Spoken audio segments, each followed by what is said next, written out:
పోలవరం బనకచెర్లపైన ఈ నెల 5న సుప్రీంకోర్టులో పిటిషన్ దాఖలు చేసిన తెలంగాణ ప్రభుత్వం ఈ పిటిషన్పై విచారణ చేపట్టిన సుప్రీంకోర్టు చీఫ్ జస్టిస్ సూర్యకాంత్ ధర్మాసనం గత విచారణ సందర్భంగా కీలక వ్యాఖ్యలు చేసింది. మధ్యవర్తిత్వం ద్వారా రెండు రాష్ట్రాలు ఎందుకు సమస్యను పరిష్కరించుకోవడం లేదని ధర్మాసనం ప్రశ్నించింది.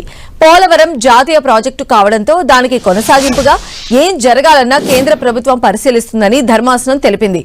ఇప్పటికే కేంద్ర ప్రభుత్వం ఉన్నత స్థాయి కమిటీని కూడా నియమించిందన్న ధర్మాసనం కమిటీ ముందు అభ్యంతరాలను తెలంగాణ ఎందుకు ప్రస్తావించలేదని ప్రశ్నించింది.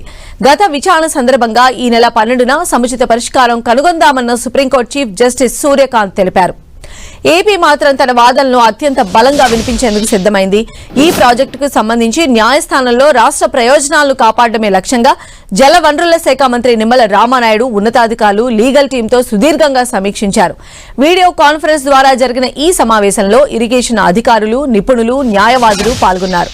మంత్రి అధికారులకు కీలక సూచనలు చేశారు. రాష్ట్రం తరపున ఎక్కడా రాజీ పడకుండా బలమైన వాస్తవాలను కోర్టు ముందు ఉంచాలని, ఇందుకోసం అవసరమైన అన్ని రికార్డులను, సాంకేతిక ఆధారాలను లీగల్ టీంకు తక్షణమే అందజేయాలని ఆదేశించారు.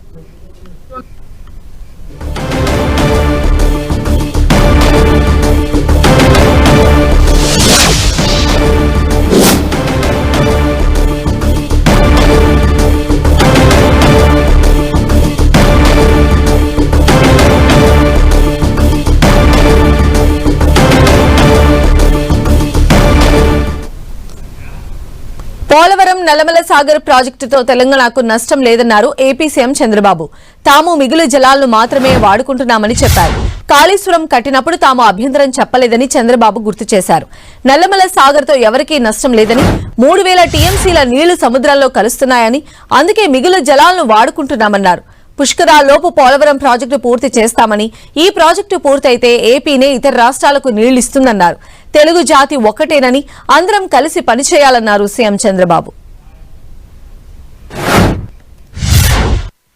నల్లమల సాగర్ ఈ రోజు అపీల్ చేసే తెలంగాణకు గాని అందరికి గాని మనం గుర్తుపెట్టుకోవాల్సిన అవసరం ఉంది. ఇది ఎవ్వరికి నష్టం లేని ప్రాజెక్ట్.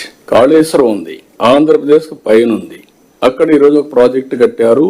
విభజన జరిగిన తర్వాత మనం అబ్జెక్ట్ చేయలేదు, ఎందుకంటే సర్ప్లస్ వాటర్ ఉంది, వాళ్ళు కూడా వాడుకుంటే మంచిదని వాళ్ళు వాడుకున్నట్టుగా క్లియరెన్స్ అని ఇచ్చారు, ముందుకెళ్లారు.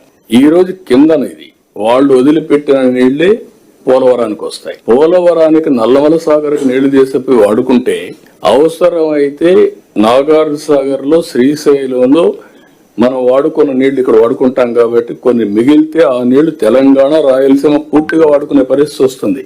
నేను ఆ మాటే చెప్పాను. మీకు ఏ విధంగా నష్టం ఇది మీరు చేసినప్పుడు నేను ఏమాత్రం కూడా అబ్జెక్ట్ చేయలేదు, చేయకూడదు కూడా. తెలుగు జాతి ఒకటే, అందరం కలిసి పని చేసుకుంటా అని చెప్పా.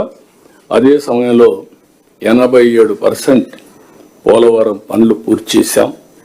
డయాఫామ్ వాల్ మొత్తం గోదావరిలో కలిసిపోతే మళ్ళీ కొత్త డయాఫామ్ వాల్ కట్టి ఈ సంవత్సరం 87% మొన్నే పూర్తయింది.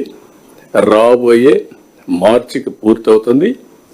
జూన్ లోపల, పుష్కరాల లోపల ఈ ప్రాజెక్ట్ ని జాతికి అంకితం చేస్తాం.